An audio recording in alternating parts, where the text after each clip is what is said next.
کوئی بھی اتنی جلد معاف نہیں کرتا، ماں بھی اتنی جلد اپنی اولاد کو معاف نہیں کرتی جتنی جلد بندوں کو اللہ معاف فرماتا ہے، بلکہ جو صغائر ہیں وہ تو بغیر توبہ کے ہی معاف ہوتے رہتے ہیں۔ فرمایا کہ جب تم وضو کرتے ہو تو اعضائے وضو کے گناہ جھڑ جاتے ہیں وضو سے، اور ہمیں پتہ بھی نہیں ہوتا۔ بہت سارے صغیرہ گناہ ایسے بھی ہیں کہ ہم ان صغائر کا ادراک بھی نہیں کر پاتے، لیکن وہ ہمارے سے جڑے ہوئے ہوتے ہیں، اور اسی طرح جب وہ ہمارے سے جھڑتے ہیں تو ہمیں ادراک بھی نہیں ہوتا کہ وہ ہمارے ساتھ جڑے تھے اور ہمارے سے دور بھی ہو گئے اور ہمیں پاک صاف کر دیا گیا۔ ایک نماز سے دوسری نماز تک کا وقت درمیان کے اندر ہونے والے گناہوں کا کفارہ ہے۔ ایک جمعہ دوسرے جمعے تک، ایک رمضان دوسرے رمضان تک گناہوں کا کفارہ ہے۔ تو یہ اللہ کی کرم نوازیوں کے رنگ، بلکہ فرمایا ہم نے تم کو جو بڑے گناہوں سے منع کر رکھا ہے، اگر تم ان گناہوں سے اپنے آپ کو بچا لو تو ہم اس کے صلے کے اندر تمہارے چھوٹے گناہ ویسے ہی معاف کر دیں۔ ایک تو ہے کہ تم وضو کرو گے تو جھڑیں گے، ایک تو یہ ہے کہ تم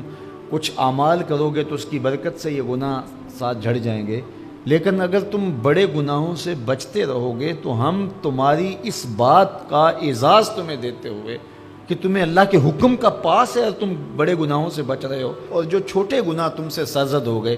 ہم اس بڑے گناہ سے بچنے کی وجہ سے وہ ویسے ہی تمہارے سے ہٹا دیں گے، تمہیں صاف کر دیں گے اس طرح۔ یہ کتنی کرم نوازیاں ہیں۔ اور اگر تم نیکیاں کرتے ہو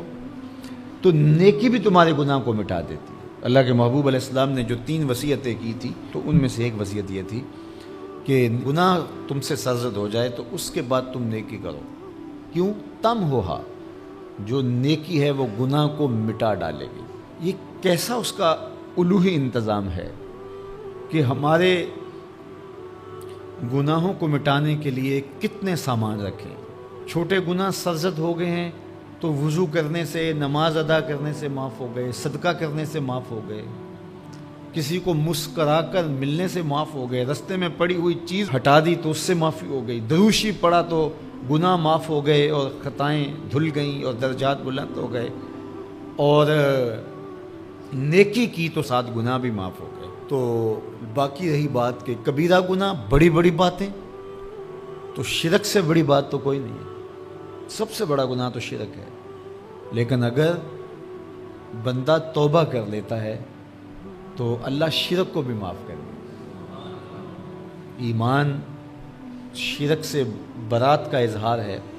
تو شرک بھی معاف ہو گیا، ورنہ شرک معاف نہیں، اور باقی کبائر بھی توبہ سے، رجوع اللہ سے معاف ہو جاتے ہیں۔ یہ کتنی اس کی کرم نوازیوں کے رنگ ہیں کہ اس کے حضور جب آپ آ جائیں اور اپنی معذرت پیش کر دیں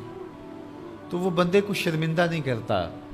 کہ تم نے یہ کیا۔ جب بندہ کوئی جرم کر بیٹھتا ہے، کسی سے زیادتی کر بیٹھتا ہے اور حقیقی زیادتی ہوتی ہے، تو پھر اس کے پاس جاتے ہوئے ڈرتا ہے کہ اس کا رد عمل کیا ہوگا۔ میں نے یہ زیادتی کی، واقعتاً زیادتی کی،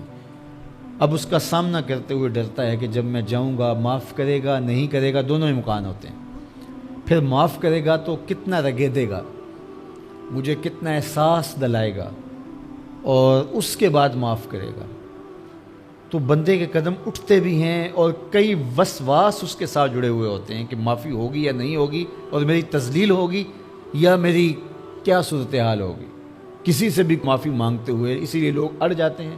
بعض اوقات وہ جانتے بوجھتے ہوتے ہیں کہ ہم نے یہ زیادتی کی ہے، اپنے بھائی کا دل دکھایا ہے، حق مارا ہے،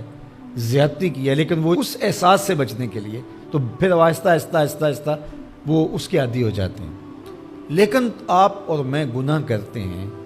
تو گناہ کرنے کے بعد جب خیال پیدا ہوا کہ معافی مانگنی چاہیے، تو جب ہم وضو کر کے قدم اٹھاتے ہیں توبہ کے لیے تو ہمیں کوئی ایسا وسوسہ نہیں ہوتا کہ وہ معاف نہیں کرے گا، بلکہ حضرت داتا گنج بخش علی حجویری علیہ رحمہ کشف المعجوب میں ایک بزرگ کا قول نقل کیا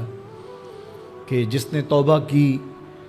اللہ نے اسے معاف کر دیا۔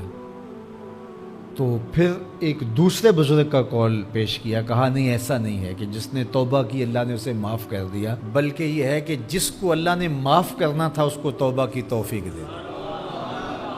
وہ خود کہتا ہے نا کہ توبوا الی اللہ، میری طرف آؤ، رجوع کرو اور میری طرف آ کے اپنے گناہوں کی معافی مانگو، تو اللہ توبہ کے لیے بلا رہا ہے، تو جب بلا رہا ہے تو اس کا مطلب ہے معاف کر دیا تو بلا رہا ہے نا۔ اب اگر اس کے باوجود بھی کوئی نہیں آتا تو پھر اس کی حماقت اور اس کی بے وقوفی ہے۔